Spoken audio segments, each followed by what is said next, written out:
ईमानदार किसान। एक गांव में एक गरीब किसान रहता था। वह बहुत ही ईमानदार और मेहनती आदमी था। वह अपने छोटे से खेत में काम करता और बहुत ही खुश रहता था। पूरे गांव में किसान की ईमानदारी के बहुत ही चर्चा थे।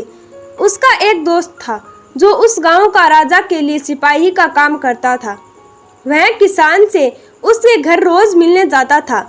एक बार राजा ने अपने दरबार में एक ऐलान किया कि उसके बगीचे में काम करने वाला एक अच्छा सा कारीगर चाहिए जो उसके बगीचे के पेड़ पौधा और फूलों का ध्यान रख सके। राजा का यह ऐलान सुनकर किसान के दोस्त सिपाही ने सोचा कि यही मौका है कि किसान से मित्रता निभाने की।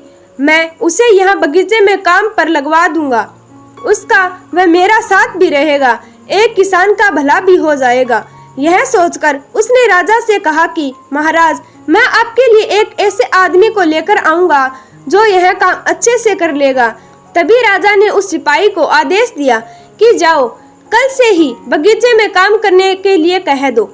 उसी वक्त वह सिपाही अपने दोस्त किसान के पास पहुंच गया और उसने किसान को बगीचे में काम की सारी बात बता दी और किसान ने भी काम करने के लिए खुशी खुशी हाँ कर दिया। अगले दिन अपने दोस्तों के साथ राजमहल पहुंच गया। सिपाही उसे राजा के सामने लेकर गया और राजा ने उस किसान को बगीचे की पूरी देखभाल का काम सौंप दिया।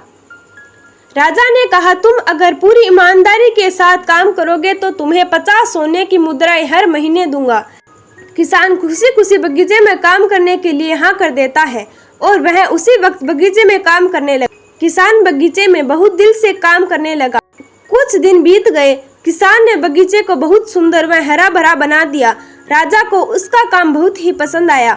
एक दिन किसान बगीचे में कुछ खुदाई कर रहा था तो उसने जमीन के नीचे कुछ महसूस किया। तो उसने खुदाई की तो देखा वहां नीचे एक बड़ी संदूक थी। किसान ने वह संदूक बाहर निकाला और खोला तो देखा वह सोने और चांदी से भरी हुई थी। यह देखकर किसान बहुत खुश हुआ और अपनी ईमानदारी दिखाते हुए राजा के पास पहुंचा। राजा किसान की ईमानदारी देखकर बहुत खुश हुआ। उसके साथ वहां गया जहां किसान ने खजाना निकाला था। राजा ने देखा तो कहा, यह खजाना तो हमारे पुरखों का है। हम कई वर्षों से इसे खोज रहे थे। खजाना देख राजा बहुत ही खुश हो जाता है। राजा अगले दिन किसान को पूछता है, तुम्हें क्या इनाम चाहिए? किसान बोला, मालिक, मुझे कुछ नहीं चाहिए। मेरे पास जो भी है मैं उसी में खुश हूँ। राजा उसकी इतनी अच्छी बात सुनकर और खुश हो गया और उसने किसान को अपना मंत्री बनाने का फैसला लिया। किसान ने राजा की बात मान ली और मंत्री बन गया।